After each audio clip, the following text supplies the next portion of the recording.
What's up, everyone? This is Brian from Revhaus. Welcome to the shop tour, where I'll be taking you on a tour to all the amazing performance and tuning shops in the US. Today we have a special one. Not really a performance shop, but a shop that specializes in replacing one of the most important part of your vehicle, the windshield.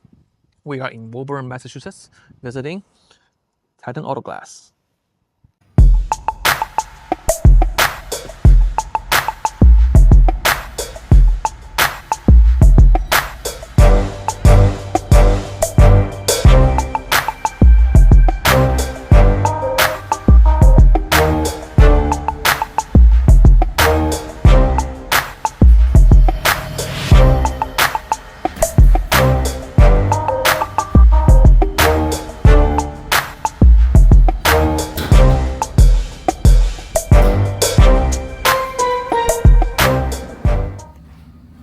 All right, guys, we have Shaun here, the owner of Titan Auto Glass.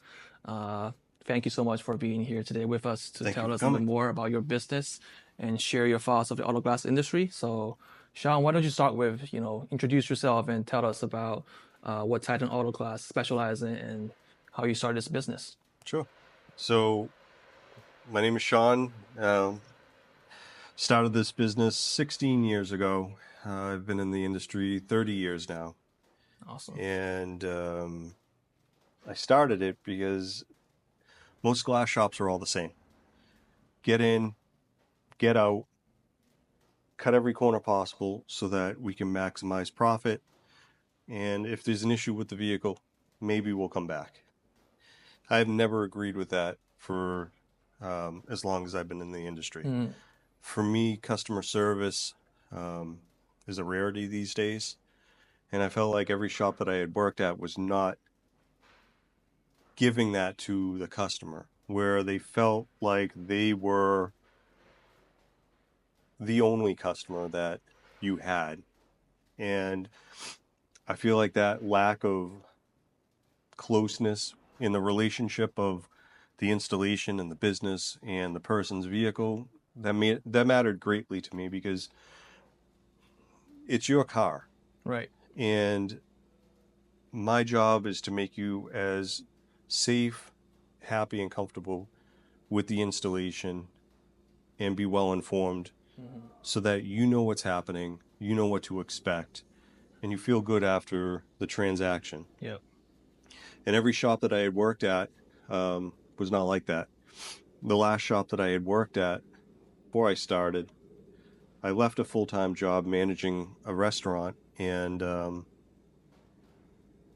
I had told them that I'm not going to be your fastest, but I will be your best. And they had said, that's exactly what we want. We're not looking for any corners cut, so on and so forth. And I said, all right, I'm just setting the standard now because this is what you're going to get from me. And within 2 months, I was fired. Wow. And I was fired because I wasn't producing the volume that they wanted, even though we had already had these discussions pre-hand. Yeah. And if you looked at the installation board, they had the installer's name, the amount of vehicles that they did for the day and the week, and then the total of comebacks. And it was constantly the same. It was, X installer went out with 8 jobs for the day, or they did 50 jobs for the week. And then the comeback ratio was 60%, 70%. And then if you look at mine, it was constantly 30 windshields a week, 0 comebacks, because I refused to cut corners. Right. And so I was let go after 2 months. And then basically I was jobless. So I started my own company. I actually, believe it or not, started this company when I was homeless. Wow. I lost my apartment. I had my vehicle that I absolutely loved. That was the last thing in my possession. And Wow. I was staying on a friend's couch. I sold my car, which to this day, I still miss that car. It was a B5 S4 twin turbo. Awesome. That's awesome. And then it gave me Amazing enough car. money to put $800 in the bank and buy a $600 Toyota Previa. And I used that and found a job at night, and I was doing 50 hours a week doing auto glass and 40 hours a week at night doing managing another restaurant. Wow. And then I did that for about 4 years, and then Wow. jumped off and started doing this full time, and it's been great since. That's awesome. That's an awesome story. Very inspiring, really, Yeah, seeing you be able to start from really from from homeless nothing. to Yeah, from nothing all the way to here. And then we are here at Titan Auto Glass for a reason. Like this is the only shop that I've talked to so many. We at Revhaus talked to so many shop owners on our reclamation list, and then Titan Auto Glass shop owners told me that this is the only auto glass shop that would trust taking his vehicles over to replace windshield with. And we have Shaun here in the industry being a rare breed, valuing the quality over quantity. And that's the whole reason we're here. So thank you again, Shaun, for thank taking you. your Yeah, time today to talk with us on it's this a interview. reoccurring response that I get. Mm-hmm. I hear time and time again, customers, I won't go anywhere else. Accounts that I have, we can't use anyone else. I think it's so out of ordinary nowadays to receive the customer service that I instill in each job. It almost feels foreign. It almost feels like, what is this? Right. Because if you call any national chain or even any small shops, it almost feels like you're a burden to them, where they're annoyed that you're calling them to have work done. That's interesting. You're almost like you're just a number. You don't matter, and that to me it's mind-blowing for a small business especially Yeah. to have that viewpoint. Right. That mindset is total opposite. Like customer should be first, your only priority, really. Right. And your work. I have customers that come to me quite often, and they'll say, well, I heard this about a windshield replacement, or I read online that, this happened. So, that's the time you get to sit with them or talk with them on the phone for a couple of minutes and explain whether or not that's true, or whether or not that they should have some concerns about a certain issue. Mm-hmm.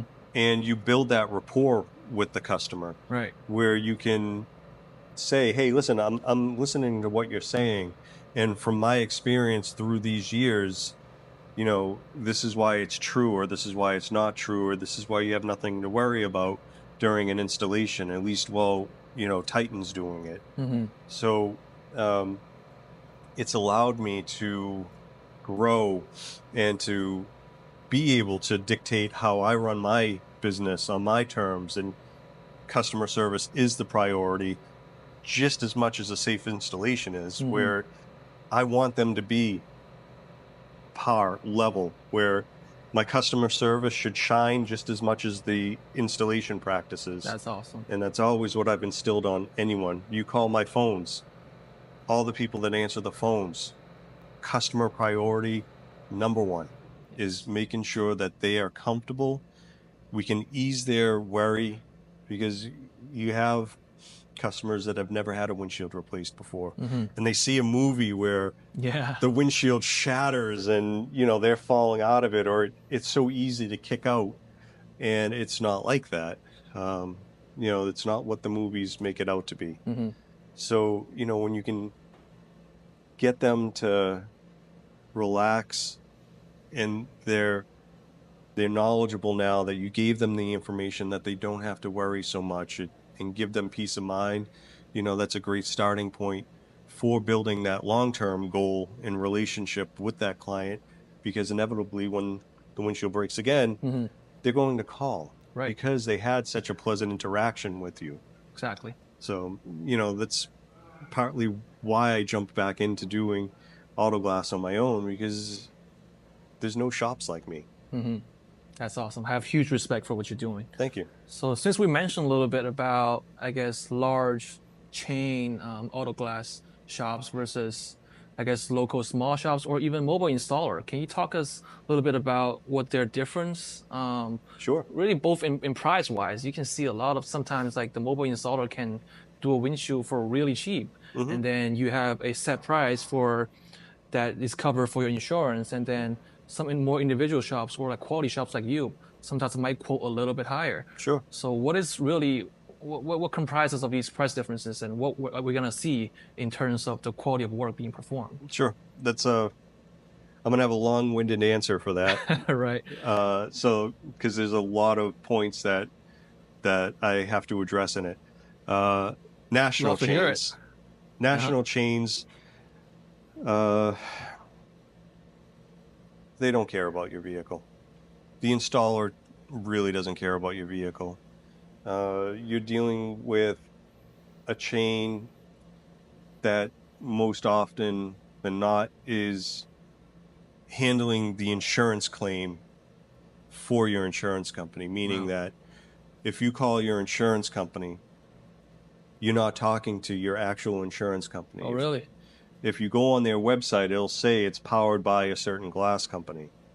If you call the 800 number for the glass claim, it rings right to the glass company, but they'll answer it as, "Hey, this is Shaun with X Insurance Company. How can I help you?"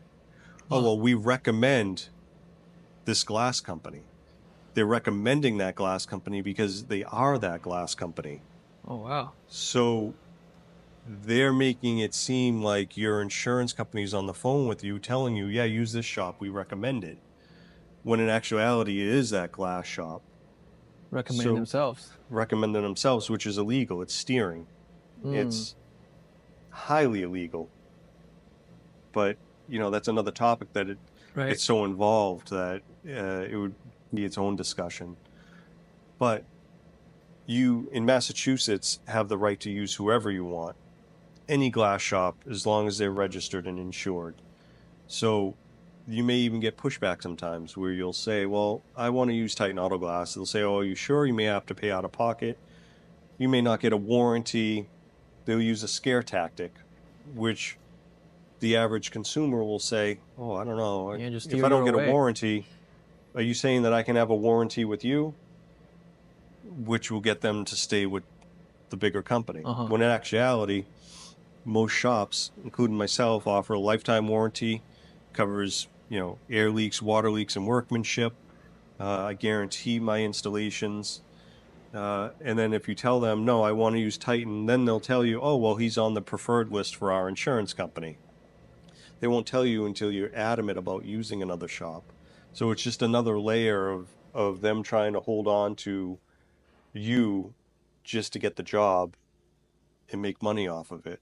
But when you have the job done, more often than not, it's not done to a safe standard where they'll not take anything off of the vehicle, not take the wipers off, the cowl, which is the big plastic piece under the wipers. Mm, Um, they'll cut every corner possible to get that job done and get out of there. One, because the technician doing the job, it's not their vehicle. They don't care. They have 7 or 8 other jobs that they have to go out and do, which, in all honesty, is too much. right. The average job done correctly should take about 2 hours to do from start to finish. There's a big process involved with it, Hmm. and sometimes longer. It all depends on the vehicle. It all depends on how much has to come off the vehicle, how much prep work there is. Right. Every car is different. Every car is different.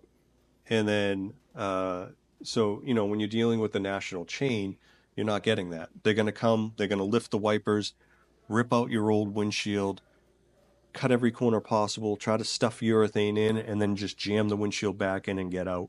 Half the times they won't even calibrate the vehicle. Wow.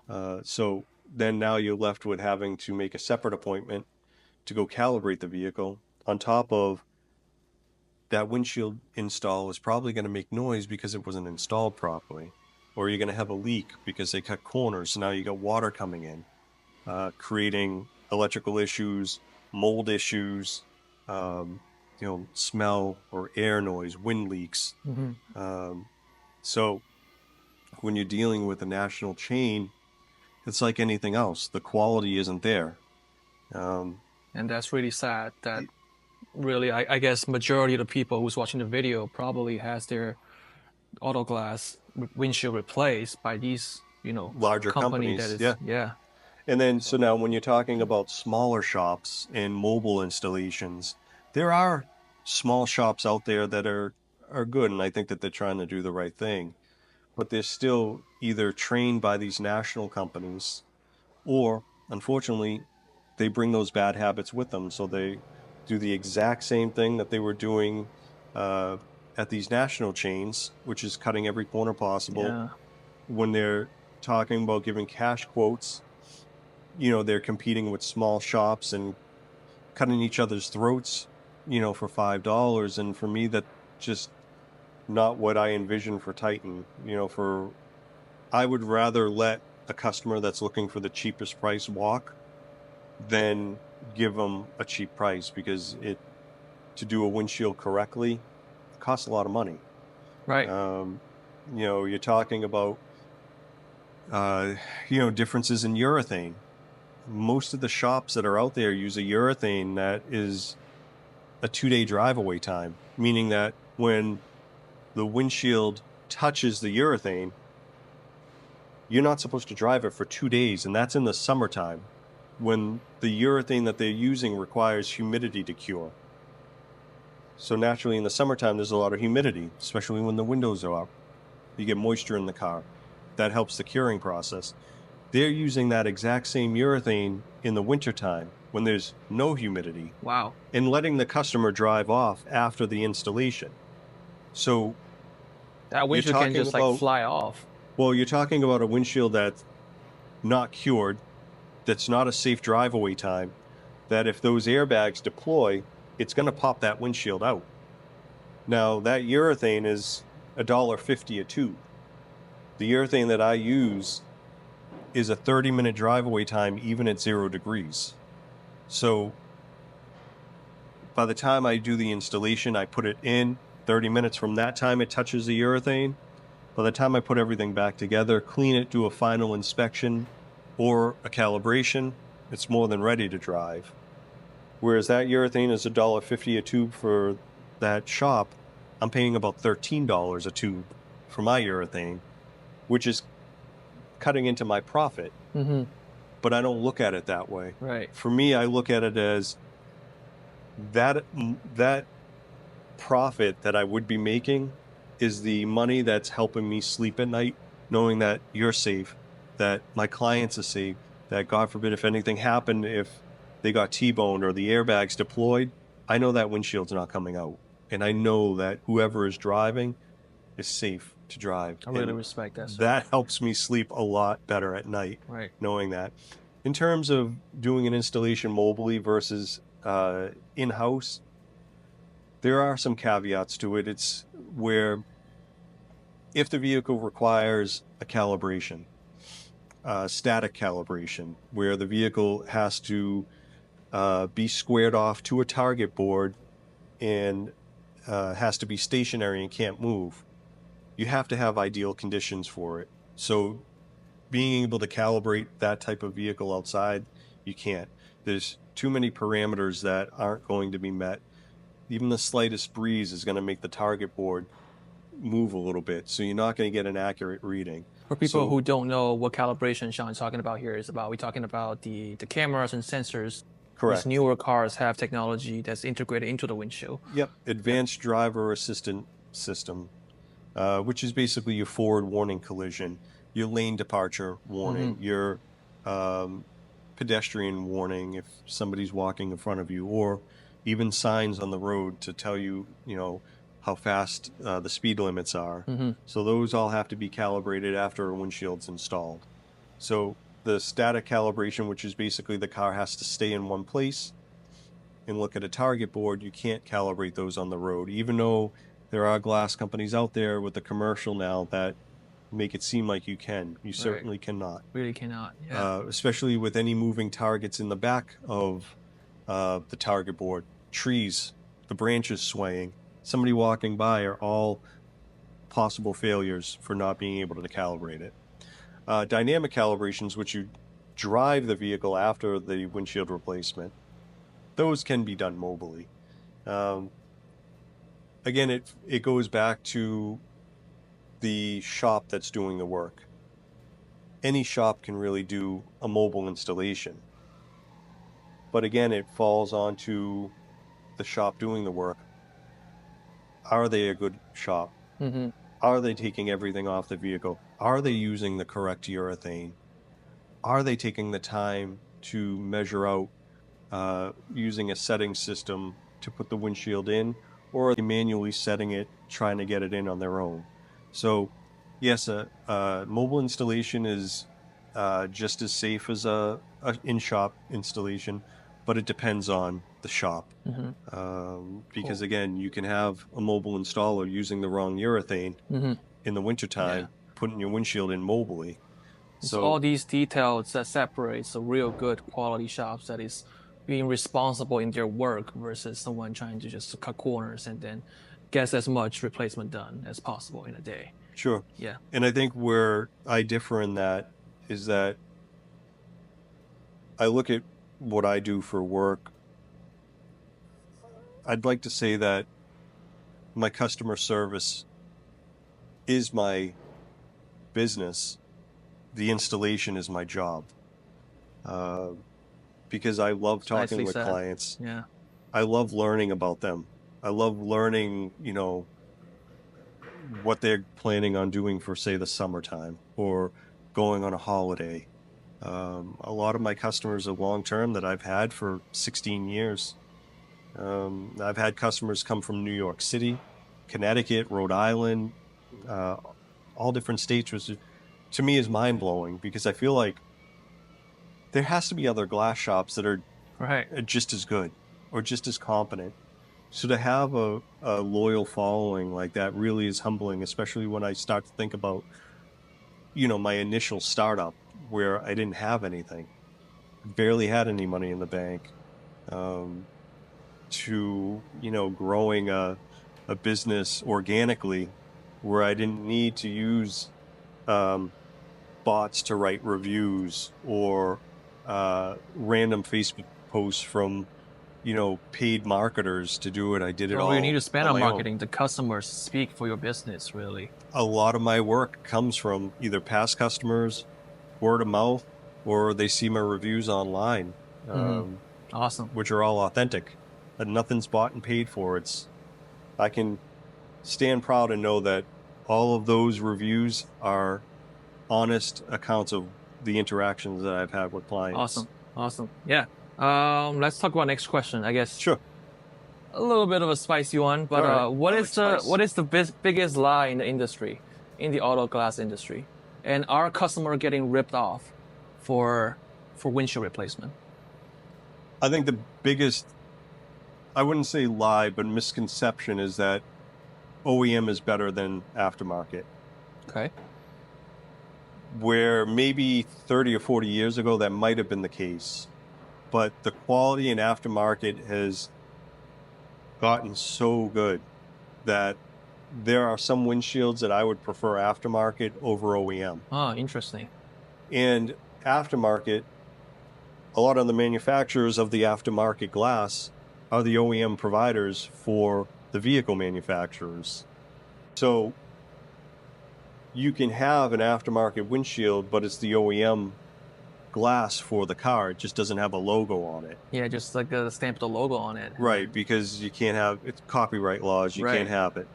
But there are some windshields that I will not use that are actually OEM in vehicles. Bentley uses a windshield that I do not like to use. And if it's the only glass available, I will tell the customer that, hey, listen, this glass, I really don't want to use it. I'd rather, if you can afford or are able to pay the difference for OEM glass, let's go that route, because the insurance company, depending on the age of the vehicle, won't approve OEM glass. So a company that I won't use aftermarket, Bentley's using in their vehicles Hmm. for their windshields. So there's case in points where aftermarket's better than OEM. That's definitely, I guess, interesting to hear. Yeah, Definitely new to me. I don't really have a windshield ever to get replaced on my car, but it is a very niche market, and commercials make it seem like it's all the same, and it's in theory maybe it is. I mean, you have to remove it, and you have to put it back in, right. but the steps in between are what matter. So all the details that separates them. There's a lot of detail in it to do it correctly. Okay, cool. I guess to educate our viewers a little bit more on, we saw that Subaru over there has a little crack on their windshield. Yep. So, for example, the windshield like that, how safe it is to drive a car with a cracked windshield, or say a little rock chips or like a dimple Sure. on the Yeah, glass. like a bullseye chip or Yep. something like that. So we touched a little bit on it previously where the movies make it seem like, if you shoot at the windshield or, It's just gonna you shatter. kick it, right, it shatters like a door glass. So a door glass, when it shatters, that's how it's designed to break, Mm. where it's a safety glass. It breaks into these tiny little chunks. That's how it's designed to break so that you can get out of the vehicle safely. Mm-hmm. Um, it's not like plate glass, like a storefront glass where it breaks into those big, dangerous shards. A windshield, when it breaks, when it cracks, that's how it's designed to crack and break. So think of a windshield like a sandwich. So when you're looking at a windshield, it's not just a piece of glass, it's actually three pieces all fused together to make the windshield. Mm. So when I say think about a sandwich, I think the way to explain it is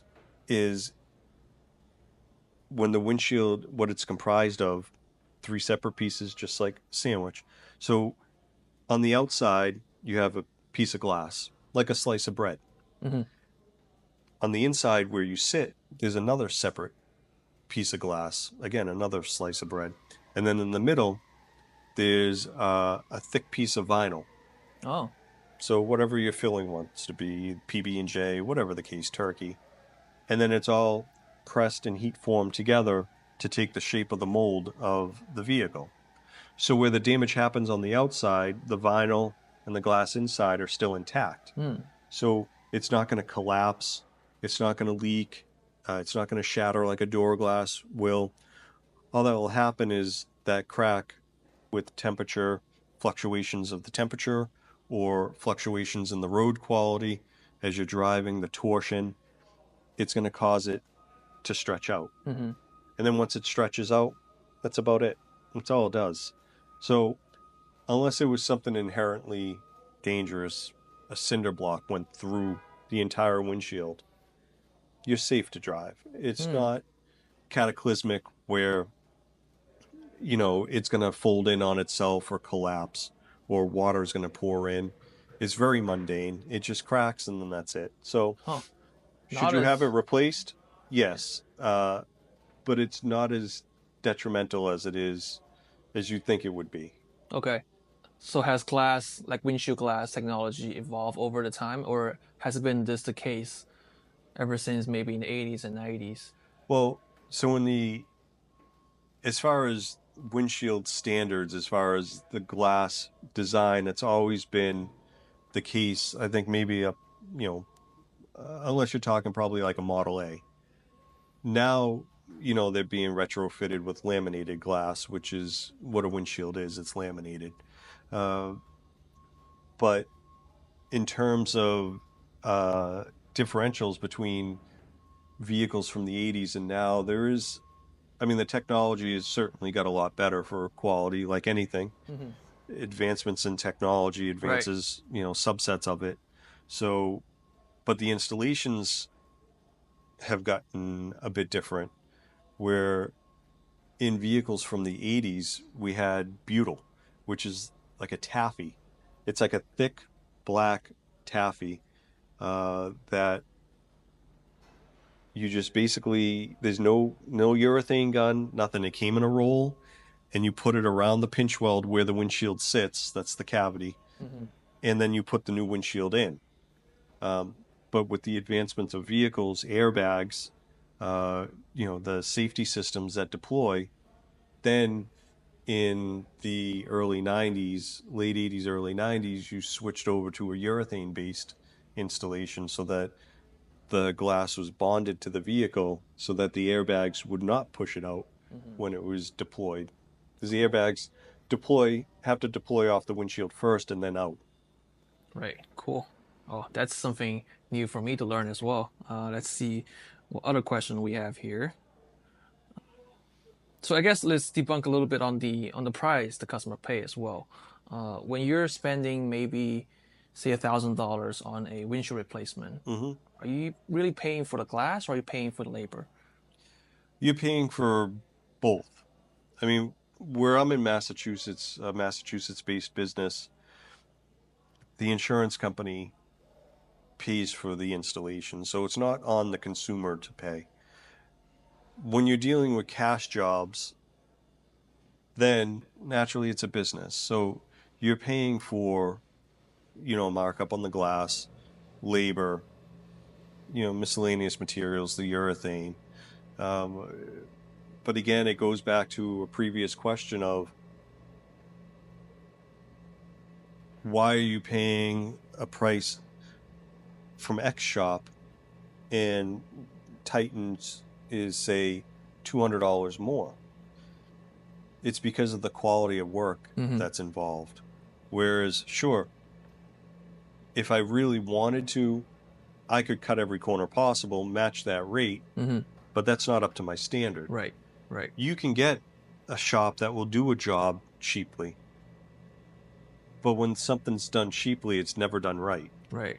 Then I guess go off that. What are some red flags that you will see on Red a windshield flags that I replacement would that see is poorly done? immediately, as soon as you said that red flag, my first thought is if I see a mobile installation and I see the wipers up on the car and the windshields are already out of the vehicle. That tells me that that technician is cutting corners, because you're not going to be able to do that job safely if you put the urethane in the pinch weld while the cowl and the wipers is still on. When you go to try to install that windshield, all that urethane is going to get pushed down. So there's not going to be any bonding on the bottom of the windshield. So you're going to have air leaks and wind noise, and you're going to feel wind on your face. And that's a sign of a poor installation. They're cutting corners. That is immediately a giant red flag for me. And I see that quite often. Yeah, I have to say, sometimes I just pass on the street. I've seen people just like the wipers up and then doing windshield replacement like that. Or if they don't have a setting system when they're putting a windshield in, because they don't want to spend the money on it. They're not cheap, especially for small shops. When you have a setting system, it's like having a second technician. And sometimes they won't do it because the cost of the equipment, or they can't figure it out. It takes them too long to set it up. In actuality, I can have it set up in 5 minutes. So an extra 5 minutes of prep time for me, make sure that that installation is perfect, where I am right on the money for where the windshield needs to be, and I don't have to move it around, or I don't have to worry about missing the urethane, and now urethane's everywhere. The the windshield installation is clean, it's on point, and it's right where it needs to be without having to worry about everything else. Because for me, 5 minutes of extra setup time to make sure that that windshield is put in properly without major adjustments, in my mind, it saves time, because if I miss the urethane, or if the urethane pushes out, then I'm spending another 15 minutes trying to clean it up. Right. So why not take an extra 5 minutes and set up and have it proper, Get it done right. Yeah. so that it's clean and you don't have to worry about doing any cleanup afterwards, and you know that the probability or any chances of it leaking are non-existent, because you know that that windshield is set perfectly in the channel. Cool. Okay. Thank you for answering that question. Sure. Now let's move on to a little bit, I guess, some quick, fun Q&A about yourself. Okay. First question will be, say, what is the, I guess, most annoying, most difficult windshield I've ever have to perform on a car? I would probably say, there's a couple that come to mind. One would be, I had a windshield on a Porsche GT3 RS, Okay. and it had every available feature on the Ah, windshield. And now you're talking a $380,000 car. right. So taking the time to cover everything and then disassemble everything and put it all back together. Porsche as a whole are a very difficult vehicle to work on. And to be quite honest, I don't do them very often for that reason. Another one, surprisingly, is it's very time consuming that you would not think of, that I would say. You would think of something German, high end, Uh-huh. lots of labor time, Right. but it's not. It's actually the new generation Miata. Oh, really? It is a very time consuming job. How And so? so the way those windshields work now is that the moldings cover, the outside moldings cover the windshield. So in order to get that windshield out, you have to take those outside moldings off. In order to take those outside moldings off, you have to take off the interior moldings, which means Ah, both A-pillars inside, a lot more to take off. the cover upside, the sun visors. Then you have to go in the A-pillar, you have to look in and see each individual plastic pin and push the leg in and get it to pop as you go down. Wow. On top of, they're also double-sided taped Oh, to get them off. So when we talk about different shops and different methods, a lot of glass shops won't do that. A lot of glass shops would break every one of those clips because they don't know how to take the windshield apart, and they'll end up gluing those moldings back down, which is not But there really you go, guys. correct. If you have a new Miata, you know who to take your car to. So what happens is that those moldings are glued down. They're not even going to be able to come back off, or they use the wrong urethane and then the molding flies off. Now you're going to have to source another molding for it. Another one too is the old FJ Cruiser. Oh. The old Toyota FJ Cruisers. Mm-hmm. They're a really, really unique windshield where it has 3 wipers. There's one dead in the middle of the windshield, but the top molding, another one that shops don't typically know what to do, is that the molding not only is urethaned onto the glass, but it's also clipped to the body. Oh. So it's a multi-part process where you have to release the urethane on the top molding and then have to go in with the pick tool and try to unlock it. Same thing with Ford Explorers, the newer ones from, say, 2015 to 2019. Those side moldings come off a particular way. So if you're ever driving around and you see any one of those vehicles and you see a side molding missing or top molding missing, that's why. It's because they were done incorrectly. They either didn't replace any of the clips, they didn't replace the molding and tried gluing it down and it blew off on the highway driving, or the installation was just poor and wasn't done properly. So I'd say those 3 are probably the top. The Miata and the FJ Cruiser are definitely difficult windshields to do. Mm-hmm. They're not difficult, time consuming. Time consuming, yeah. To do them properly, it takes a lot of time to dismantle everything correctly without damaging any of the product. So Cool. those are pretty unique windshields. Interesting to know. Then how about what are some, I guess, really cool builds that you have, really cool cars that you have replaced windshield on that you found, I guess, interesting, or be like, oh, this is a interesting vehicle that I'm doing today. You want to share with us? Yeah. So the BMW i3, which is kind of a funky vehicle. It's the all-electric little, almost looks like a smart car. Yeah, yeah. Those are another time-consuming job as well. I was fascinated by those because 90% of the vehicle can be recycled. When I have the windshield out, if you look under the dash pad, it's all recycled material like cardboard, compressed cardboard, and foam. Interesting. Those are really unique. I've worked on some very, very rare vehicles, Ferraris that there was only 100 of them ever made, where glass had to be flown in from Italy because you can't get it anywhere. Are those difficult as well, or compared to Porsche, I guess? They're difficult, but they're difficult in a different sense. Whereas the older Ferraris were handmade on an assembly line. And so you have tolerance differences where nothing was ever straight on the vehicle. So you could be a ½ inch off on one side and an 1/8 inch off on the other side in the channel. So trying to split the difference to make it look equal is where the challenge comes in. So it's its own separate difficulty. It's not precision, where on newer vehicles you have to be pretty accurate. On those ones, it's just trying to make it look like everything is equal because you had two separate people working on it going down the line. All those vehicles, when they roll off the assembly line, The tolerance specs are not there car. from, say, the 70s. So, I would say that the older Ferrari is interesting.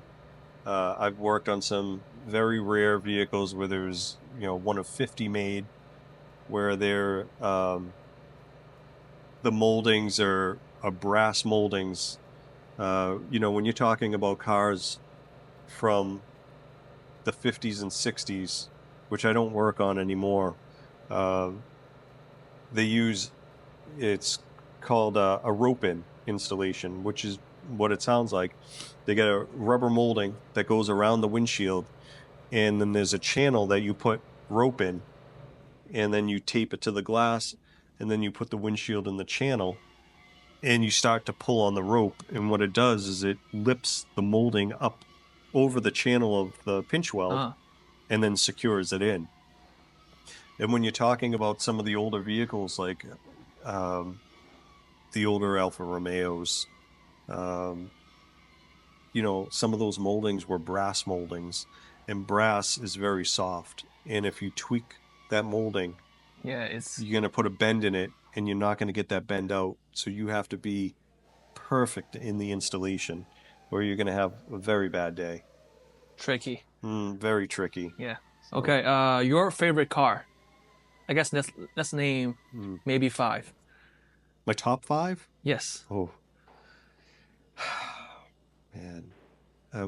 I'm still partial to the B5 S4. I love that twin turbo motor. I do miss that car. It was such a sleeper. Right. For the time. LaFerrari is definitely up there. I love the LaFerrari. That, to me, is a beautiful, beautiful, well-built car. I'm partial to Rivians, believe it or not. I like the pickup truck. Yeah. So that would be 3. 2 more. I would have to say the Z32 300ZX is one of my favorites. I've had 4 of them. Oh, wow. Twin turbo.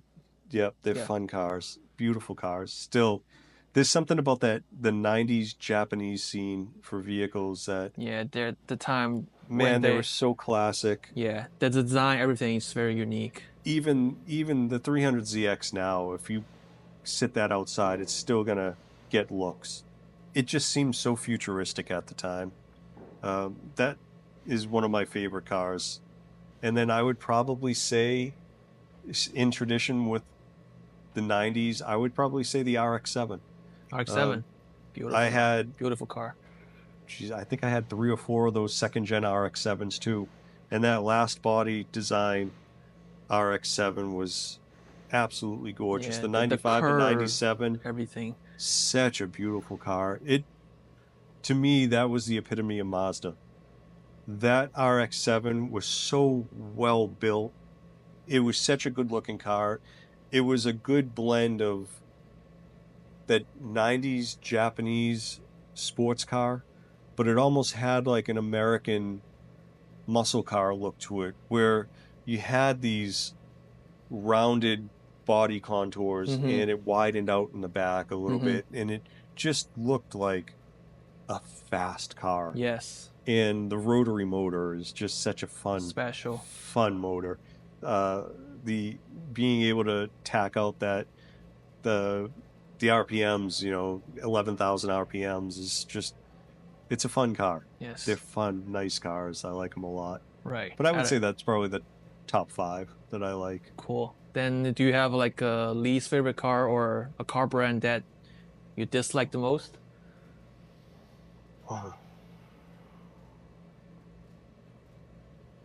I don't like Fords. Okay. Maybe some triggering. Sorry if there's any Ford people out there, but the build quality on them is not there.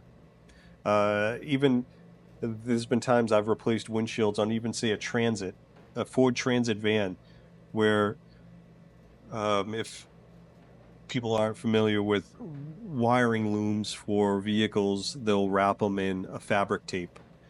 And often they'll be in the A-pillars, and I multiple times have seen Fords with that wiring fabric tape in the pinch weld and the urethane going over it. Oh my God. Water's rushing in under the fabric tape because it wasn't tucked in. Mm-hmm. Quality control wasn't there. So I'd say probably Fords are my least favorite. Okay. Out of the vehicles. But,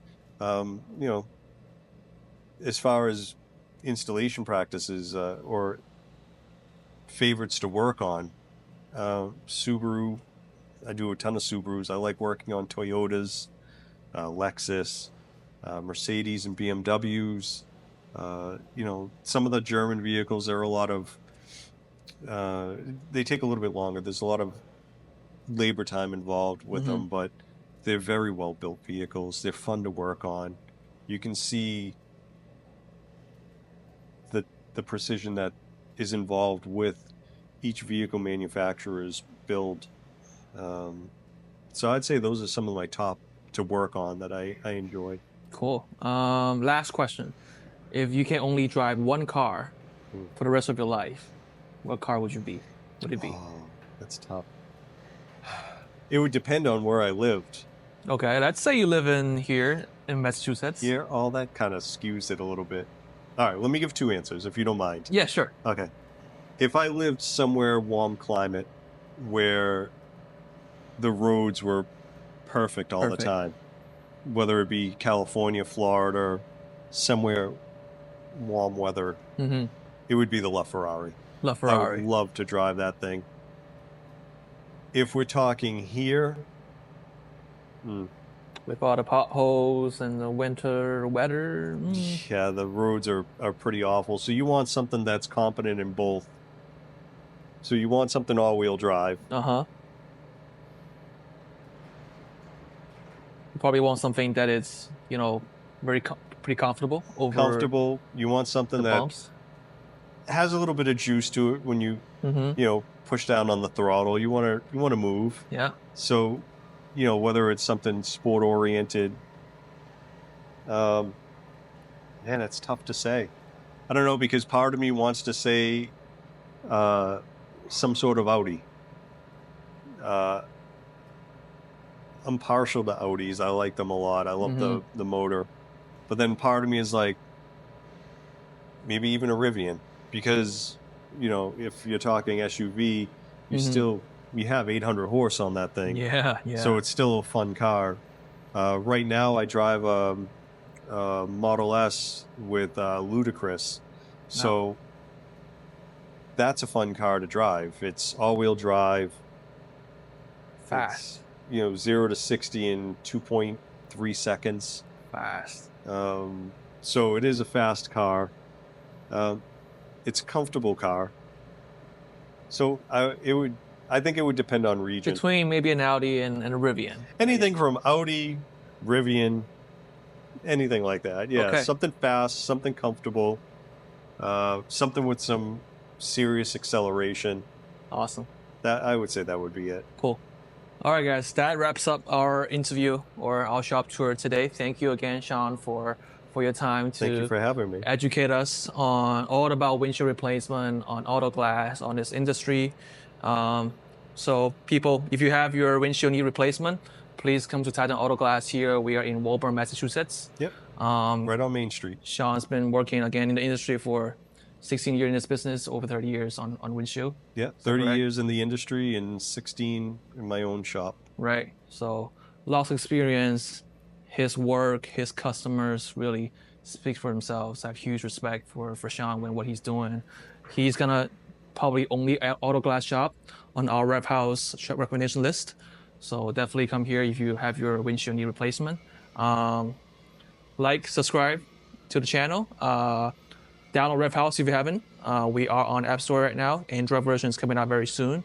And we will have a membership program which provides our members discount on parts and shop labor. And in Titan Auto Glass case, we have a free coating for our members. Yeah, correct? So if you mention the app to any one of my reps that answer the phone, you're going to get a graphene coating on your windshield, which is supercharged water repellent that should last well over a year. It beads the water off. This stuff is phenomenal. It works so well. It bonds really, really well to the glass. Water just does not stay on. So that's usually a $75 charge for. But you will get that for free if you remember. Free. Yes. Yep. Awesome. All right. Thank you. That's about the video today. I'll see you guys next time. Peace. Thank you, Shaun. Thank you. Thank you.